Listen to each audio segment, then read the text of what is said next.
La police a saisi hier soir à Paris un stock de mortiers d'artifice.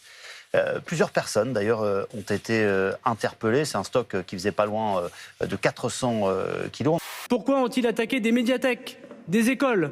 Pourquoi ont-ils pillé des commerces? Ne trouvons pas des excuses, toujours dans le comportement de la police. 1 636 240 € précisément.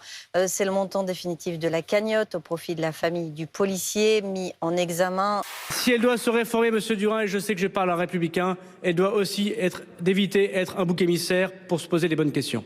Cette cagnotte était indigne sur le fond et puis indigne sur les messages qui étaient véhiculés. On est ici sur des sphères qui relèvent de l'ultra-droite ou de l'extrême droite. C'est une provocation totalement inopportune, mais elle révèle beaucoup de choses. Elle révèle un élan de solidarité très fort d'une majorité silencieuse de Français vis-à-vis de leurs policiers. Au tribunal de Lyon, où hier une salle d'audience a dû être évacuée alors que 25 émeutiers étaient jugés en comparution immédiate car des militants d'ultra-gauche sont entrés dans le tribunal. Les 1,6 million montrent qu'au final, les Français soutiennent la police, contrairement à ce que l'on entend à longueur de discours d'extrême gauche qui nous chantent « tout le monde déteste la police ».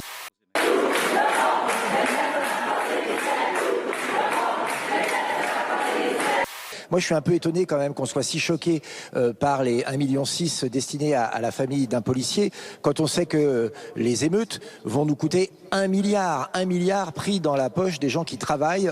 1 milliard de dégâts, c'est n'importe quoi aujourd'hui? Ça n'est pas le chiffre aujourd'hui qui est validé et ça n'est pas le chiffre que nous avons. Nous sommes en train de remonter les chiffres. Il y a combien le chiffre validé pour l'instant, à date? On sera certainement sur quelques centaines de millions, possiblement, mais je rappelle quand même une évidence. Qui doit payer? C'est d'abord les assureurs qui vont payer. Les commerces sont assurés, les assurances doivent jouer et elles joueront. Je les remercie d'ailleurs d'avoir accepté de simplifier les procédures, d'allonger le délai de dépôt de plainte. Je pense aussi à des parents qui pourraient faire un certain nombre de choses vis-à-vis de leurs enfants, en particulier assurer l'autorité parentale et qui ne le font pas. 366 personnes ont été incarcérées pour ces violences et dégradations. Un tiers des personnes interpellées étaient des mineurs. Et cette proportion était même de 54% la nuit de dimanche à lundi. Il y a une vidéo qui m'a plu, c'est celle du père qui va récupérer son gamin par le callback et qui lui dit « rentre à la maison ». Parce qu'à 11 ans, on ne traîne pas dans les rues. Tout ça pour rien. Absolument pour rien. C'est détruire pour détruire. Abîmer le pays pour abîmer le pays. C'est totalement inqualifiable. Inexcusable. Moi, je pense qu'il faut leur pourrir leurs vacances. Je pense que tous ces casseurs, tous ces incendiaires, il faut qu'on les mette hors d'état de nuire. Il faut les sanctionner.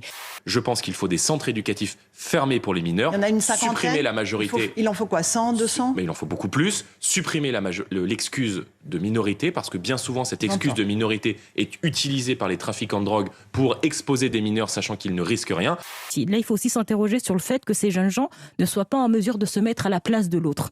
Là, on est quand même dans une société qui est tout de même extrêmement en grande difficulté quand vous êtes dans l'incapacité de vous mettre à la place de l'autre. Donc vous pouvez le détruire. Hier, en 2005, du jour au lendemain, les émeutes se sont arrêtées après 3 semaines parce qu'il y a eu un coup de sifflet, on arrête la récré. C'est la fin de la récréation, le shit est là, on vend. Et du jour au lendemain. Et on est certainement sur une période beaucoup plus courte dans ce même phénomène. Ainsi, les parents seront mis face à leurs responsabilités avec des amendes, des stages de responsabilisation parentale pour, je le précise, ceux qui ne répondraient pas aux convocations dans les procédures mettant en cause leur enfant. L'événement fait grand bruit. Relayé sur les réseaux sociaux, la salle de spectacle La Flèche d'Or annonce ce soir un concert de soutien au collectif des familles de victimes et jeunes interpellés lors des émeutes liées à la mort de Naël. Vous êtes parent d'un enfant mineur, vous n'avez pas à laisser sortir votre enfant dans la rue, encore moins dans un contexte d'émeute urbaine. Et donc il est nécessaire, là où il y a défaillance, qu'il y ait des sanctions, réparations. C'est une honte de faire un concert comme ça. Et en plus, il demande d'être payé en liquide pour l'entrée.